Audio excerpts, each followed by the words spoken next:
halaman 224, bab menggemarkan dalam memelihara farji dan lidah. At-targhibu fi hifdzil farji wal lisan. Bismillahirrahmanirrahim. Alhamdulillahi rabbil alamin. Wa bihi nasta'in ala umurid dunya waddin. Wassalatu wassalamu ala asyrafil mursalin sayyidina Muhammadin wa ala alihi wa sahbihi ajma'in, amma ba'du. Fa inna asdaqal hadits kitabullahi ta'ala wa khairal hadyi hadyu Muhammadin sallallahu alaihi wasallam wa syarral umuri muhdatsatuha wa kullu muhdatsatin bid'ah wa kullu bid'atin dhalalah wa kullu dhalalatin finnar. Wa bisanadil muttasili ilal imamil muallifi rahimahullahu ta'ala wa adaman naf'a bihi wa bi barakati ulumihi wa bikum fid daraini amin. Radhiyallahu ankum qala radhiyallahu an. Dua ayat dan dua hadis dikutipkan dalam bab keutamaan menjaga kemaluan dan menjaga lidah. Ayat pertama dikutipkan oleh pengarang dari awal surah Al-Mu'minun, yaitu dari ayat 5 sampai ayat ke-7. At-targhibu fi hifdzil farji wal lisan.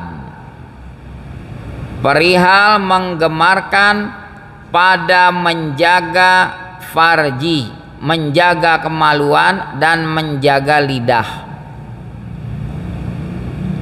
Di dalam surah Al-Mu'minun Allah Ta'ala berfirman, walladzina hum li furujihim hafizun. Orang-orang yang beriman itu cirinya adalah orang-orang yang mereka itu menjaga kemaluannya. Dia tidak berzina, tidak onani, tidak melakukan homo, lesbi. Hafizun yaitu hafizuna anil haram. Dia jaga banget dirinya, kemaluannya, jangan terperosok pada yang haram. Illa, kecuali dia salurkan biologisnya yang halal kepada siapa? Ala azwajihim, kepada istri-istrinya. Itu tidak tercela, halal. Atau kepada siapa lagi? Ma malakat aimanuhum, kepada budak-budak yang dimiliki mereka. Zaman dahulu ada budak perempuan, si tuan halal menggauli budak miliknya. Famanibtagha wara'a dzalika, siapa yang mencari jalan di luar itu, di luar menikah, di luar memiliki budak perempuan, fa innahum famanibtagha wara'a dzalika faulaika humul adun, maka mereka itulah orang-orang yang melampaui batas. Dari yang halal dia lampaui kepada yang haram. Penjelasannya di bawah. Kal istimna bil yadi, seperti onani dengan tangan. Wal liwat, homoseks. Wawab it dubur fil halilah, menjima istri di dubur, disodomi, walaupun istrinya sendiri. Haram, itu bukan tempat jima, tempat keluarnya kotoran, dilarang betul oleh Allah Ta'ala di dalam Al-Quran, gak boleh, walaupun itu istri sendiri.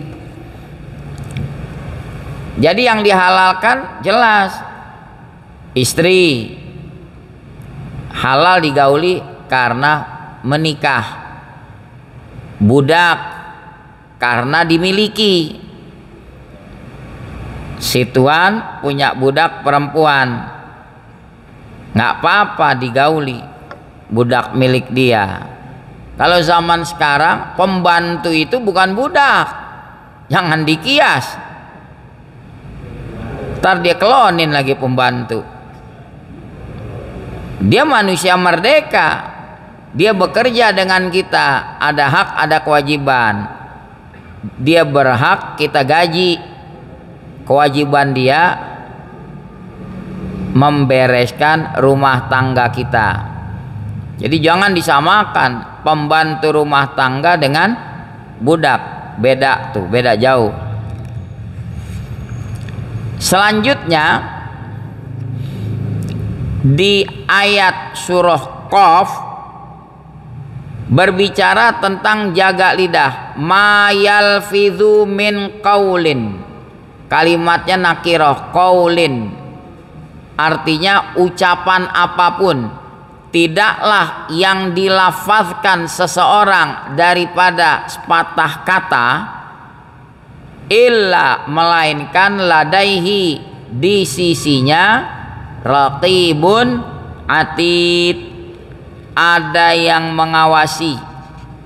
Ya, kita kenal dua malaikat yang bertugas mencatat kebaikan dan keburukan, malaikat raqib dan malaikat atid. Nah, di dalam hadis diterangkan bahwa malaikat yang di sebelah kanan menjadi komandan atas malaikat yang di sebelah kiri. Bila mana seorang hamba berbuat baik, itu urusannya komandan tuh, malaikat raqib.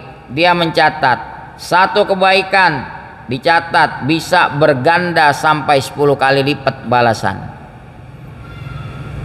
Tapi kalau si hamba berbuat buruk, ini malaikat atid nggak langsung mencatat, kata raqib, tit, ntar dulu, tunggu 6 jam. Boleh jadi saat dia berbuat karena silap, ya. Lalu setelah itu dia menyadari diri perbuatannya salah, lalu dia taubat. Lihat tuh kasih sayangnya Allah. Kalau hamba berbuat buruk nggak langsung dicatat, ditunggu. Kalau 6 jam tidak ada perubahan, baru atid dapat instruksi dari raqib, catat. Itu pun dicatatnya satu keburukan. Ya.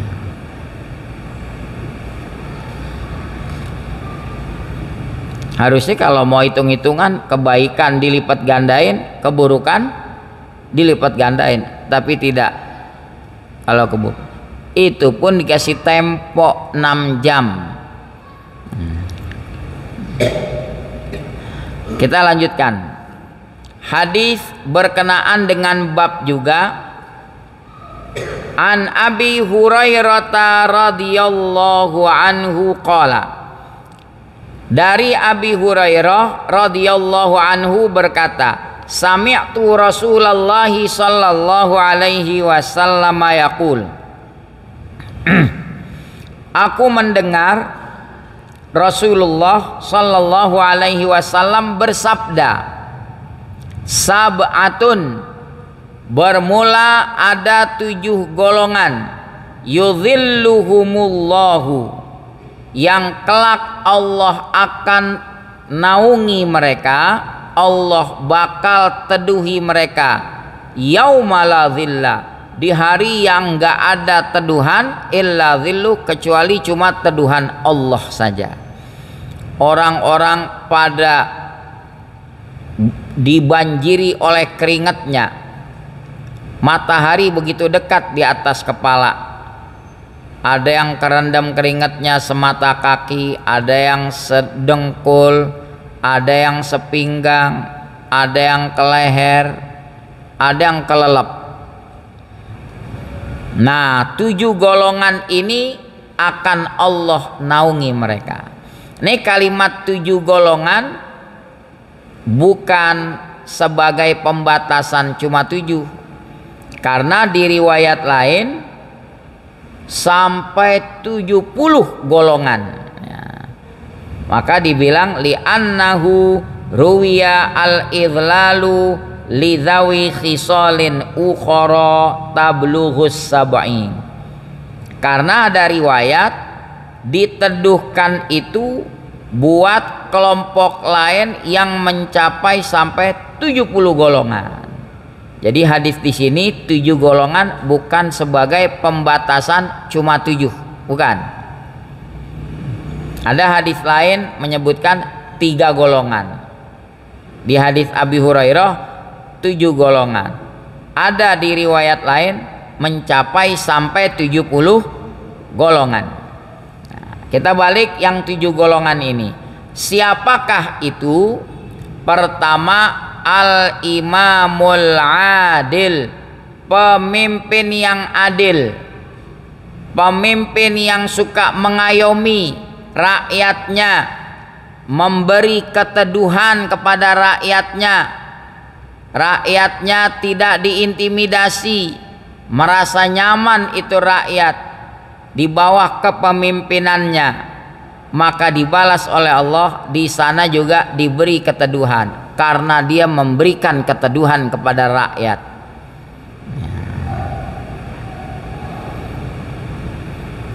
Boleh cerita dikit nggak?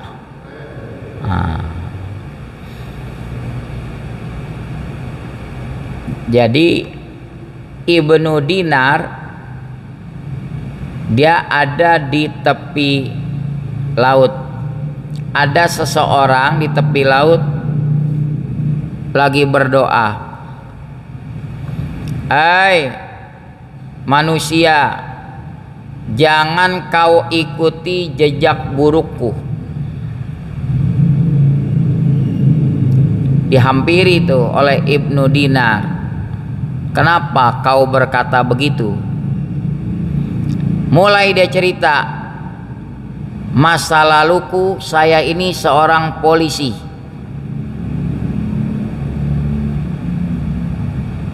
Waktu saya bertugas, saya melihat ada seorang nelayan mancing ikan. Dapat ikan. Saya minta ikannya. Nggak boleh," kata si nelayan. "Ini buat keluarga di rumah. Saya bayarin." "Nggak mau," kata si nelayan.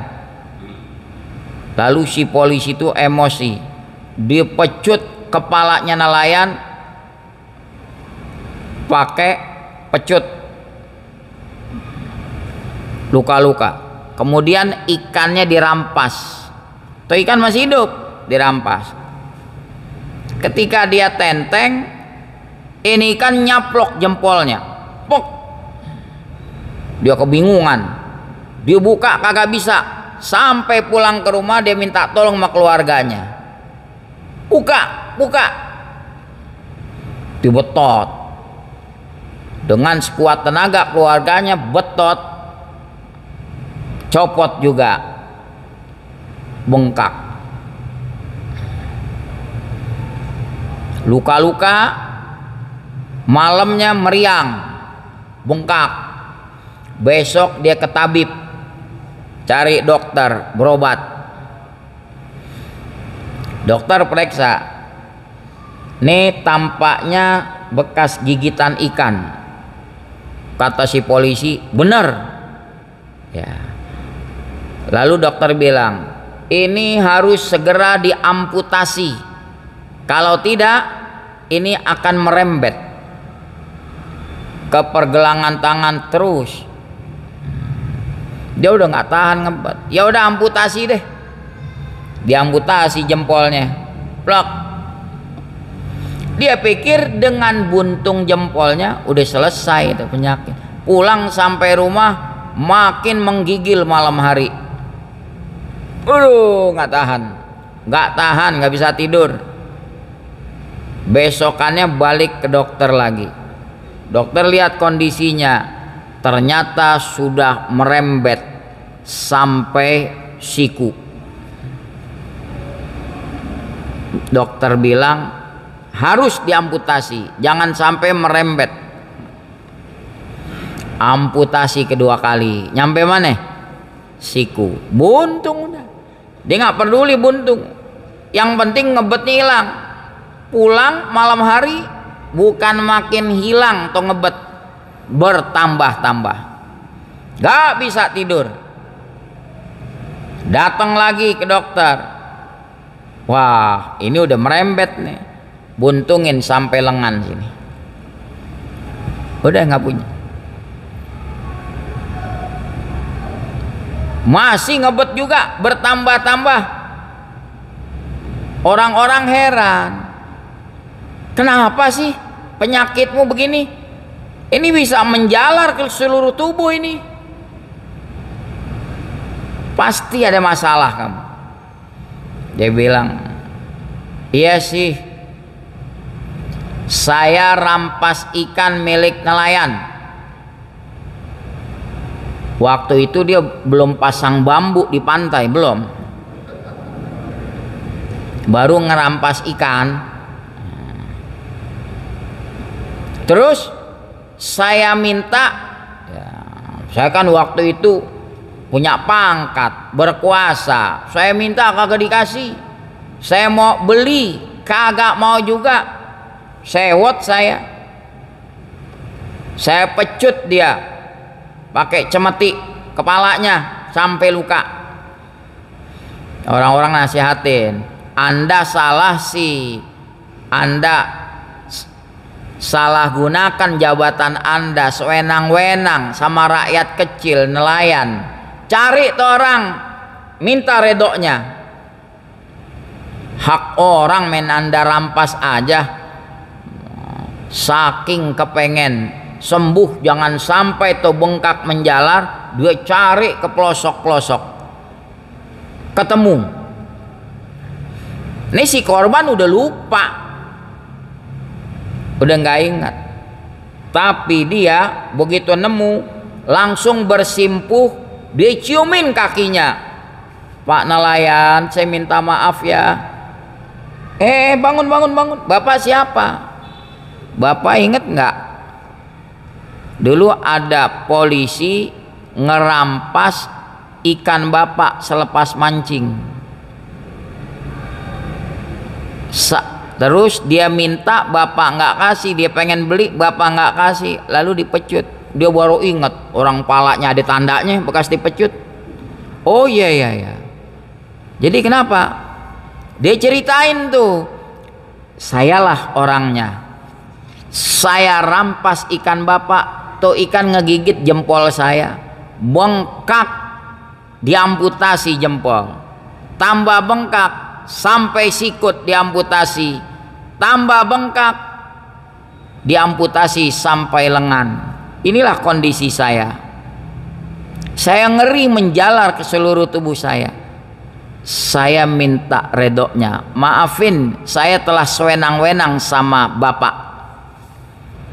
Si nelayan kagak ada dendamnya tuh, rakyat kecil. Dia kesian ngelihat top polisi lengannya udah buntung. Lah kalau dia buntung masih bisa bertugas nggak? Ya udah kagak. Dimaafin sama nelayan. Ya sudah, saya maafkan. Lalu dia korek, Pak nelayan, waktu saya pecut kepala Bapak sempat doa nggak? Oh iya, waktu itu saya doain, ya Allah, saya tidak berdaya di hadapan orang yang berkuasa. Engkau yang maha kuat ya Allah, tunjukkan kekuatanmu kepada dia. Cuma gitu doang doanya. Apa kata si polisi? Kekuatan Allah sudah diperlihatkan, inilah Bapak lihat lengan saya sudah buntung. Pantes aja dia dipantai, dia wanti-wanti orang, jangan zolim sama rakyat kecil, inilah buktinya saya gitu. Emang kalau udah kejadian baru nyesel, oh, tangan udah buntung, apa nunggu buntung tangannya? Kok Ustadz nyebut polisi lah, buka aja kitab Irsyadul Ibad, ceritanya ada di situ. Lagi cerita dulu, ya, lagi cerita dulu. Jadi ada aparat merampas ikan milik nelayan dengan arogannya. Allah tunjukin tuh, ikan aja yang dirampas kagak demen sama dia, ya, sampai digigit jempolnya, ya. Udah, kita balik ke hadis tadi. Jadi yang Allah teduhkan di hari kiamat pemimpin yang adil. Yang kedua, wasyabun nasya'a fi ibadatillahi azza wajal, seorang pemuda yang tumbuh dari muda terus tumbuhnya senantiasa ibadah kepada Allah azza wajal. Kalau yang golongan kedua buat kita jarang deh. Ya kalau ngelihat zaman muda banyakan singitnya apa benernya? Ya jawab aja sendiri. Yang ketiga, mudah-mudahan masuk nih kita nih. Rajulun qalbuhu mu'allaqun bil masajid. Seorang laki-laki, disebut seorang laki-laki, perempuan juga masuk di situ. Jadi seseorang yang hatinya tergantung di masjid. Diungkapkan tergantung saking cintanya sama masjid. Oh iya, malam Rabu habis maghrib giliran taklim di Al Mubarakah hadir, itu hatinya tergantung, ingat ke masjid, pengen berjamaah, pengen hadir di pengajian. Mudah-mudahan kita masuk golongan yang ketiga nih, ya. Keempat, warajulani tahabba fillah, ada dua orang saling cintanya karena Allah. Ini bukan sepasang sejoli laki perempuan, bukan, ya, laki melaki, perempuan sama perempuan. Dia cintanya karena Allah. Ijtama'a alaih, kalau lagi bertemu karena Allah, seperti hadirin di masjid, ketemunya memang di majelis yang baik, yang mulia. Wa tafarraqa alaih, berpisahnya juga karena Allah. Yang satu wafat, ya, itu karena Allah.